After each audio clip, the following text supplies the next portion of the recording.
বছর পরে আমার নবীর নামকে সহ্য করতে পারে না, আল্লাহ রসুলের নাম মুছে দিতে চায়, তারা কখনো ইসলাম ধর্মের প্রকৃত অনুসারী হতে পারে না। ঠিক কিনা বলেন?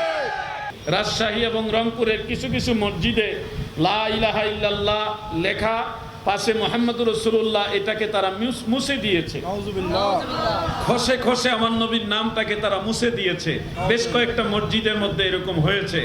আমি আপনাদেরকে বলি, ভাই, তুমি তোমার এলাকার মসজিদ থেকে আমার নবীর নাম মুছে দিতে পারবা, কিন্তু আল্লাহর আরশে আজিমে আল্লাহ তাআলা নিজে সেখানে নবীর নাম লিখেছে, এটা কিভাবে মুছবা ভাই? তুমি আমাকে বলবা যে তুমি ভণ্ড বিদাতি, আমাকে তুমি গালি দিবা তুমি ভণ্ড বিদাতি, তুমি আল্লাহর নামের পাশাপাশি মুহাম্মদ সাল্লাল্লাহু আলাইহি ওয়াসাল্লামের নাম লিখেছো, তুমি আমাকে গালি দিবা?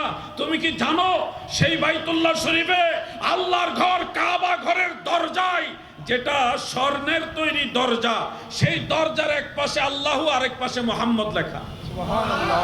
তুমি কি তাহলে কাবা ঘরে যারা এটা লিখেছেন, কাবার ইমাম যারা আছেন, কাবার যারা খাজিন আছেন, তিনাদের সবাইকে ভণ্ড বিদাতি বানিয়ে দিবা ভাই?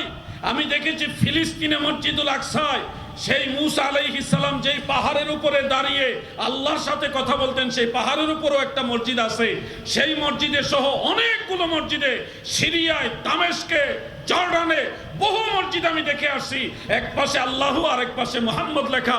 আরে মদিনা মুনাওয়ারায় তাকায় দেখো, আল্লাহর হাবিবের মসজিদ নববীর মধ্যে পুরাতন মসজিদ, যেই মসজিদের নিচে রাসূলে পাকের রওজা মুবারক, সেই পুরান মসজিদে এক পাশে আল্লাহু আর এক পাশে মুহাম্মদ নবীর নাম লেখা। সুবহানাল্লাহ। তুমি তো মদিনাবাসীকে মুশরিক বানাই দিবা, ভণ্ড বিদাতি বানাই দিবা। বাংলাদেশের মুসলমানদের সহজ সরল পাইয়া আল্লাহর নামের সাথে নবীর নাম লিখলে তাকে ভণ্ড আর বিদাতি বানায় দাও। তুমি তাহলে মদিনার মুসলমানদেরকে কি বলবা? মদিনার মুসলমানরা আজকালকে না, সেই প্রাচীন আমল থেকে মসজিদে নববীতে এক পাশে আল্লাহু আর এক পাশে মুহাম্মদ সাল্লাল্লাহু আলাইহি ওয়াসাল্লাম লিখেছে। কাবা ঘরে লেখা আছে, সেই ফিলিস্তিনে লেখা আছে, জর্ডানে লেখা আছে, সিরিয়াতে লেখা আছে, মিশরে লেখা আছে, ইরাকে লেখা আছে, ইরানে লেখা আছে।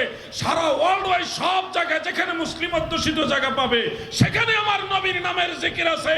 অতএব আমি আজকে এই মাহফিল থেকে এটুকু বলবো, যারা 1400 বছর পরে আমার নবীর নামকে সহ্য করতে পারে না, আল্লাহ রসুলের নাম মুছে দিতে চায়, তারা কখনো ইসলাম ধর্মের প্রকৃত অনুসারী হতে পারে না। ঠিক কিনা বলেন?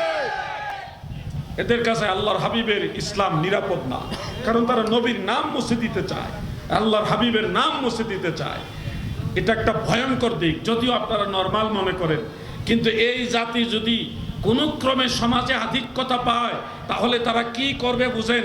সারা পৃথিবী খ্রিস্টান, ইয়াহুদি, নাসারা, অন্য যত ধর্মের লোক আছে, সর্বধর্মের সবাই এটা জানে, পৃথিবীর মধ্যে সর্বশ্রেষ্ঠ সর্বোত্তম চরিত্রের অধিকারী হলো মুহাম্মাদুর রাসূলুল্লাহ সাল্লাল্লাহু আলাইহি ওয়াসাল্লাম। আর সেই নবীর নাম তারা পছন্দ করে না, মুছে দিতে চায়, শিরিকের দোহাই দেয়। আরে পাগলা, জান্নাতের প্রতিটি পাতায় পাতায় আমার আল্লাহ নবীর নাম লিখে দিয়েছে। জান্নাতের প্রতিটি গেইটে, পাতায় পাতায়, লতায় লতায়, জান্নাতের প্রতিটি মুক্তার মধ্যে, ইটের মধ্যে জান্নাতি যে পাথর রয়েছে সেগুলির মধ্যে আল্লাহ তাআলা নবীর নাম লিখে দিয়েছে। সুবহানাল্লাহ বলেন।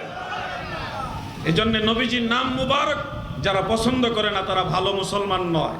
এরা যে কোনো সময় যদি আধিক্যতা পায়, ক্ষমতার আধিক্যতা যদি পায়, তাহলে তারা ভয়ঙ্কর রূপ নিয়ে প্রকাশ পাবে। এদের কাছে আপনারা নিরাপদ কখন? আপনারা নিরাপদ তো বাদই দেন, আল্লাহ রসুলের নামই তাদের কাছে নিরাপদ না। এই জন্য আমরা আপনাদেরকে প্রথম যে মেসেজটা দিলাম, রসুলের পাকের শান আজমত আমরা হৃদয় থেকে মানব, নবীজির ইজ্জতের কথা অন্তর থেকে মেনে নিব। আমিন বলেন, সবাই বলেন আমিন।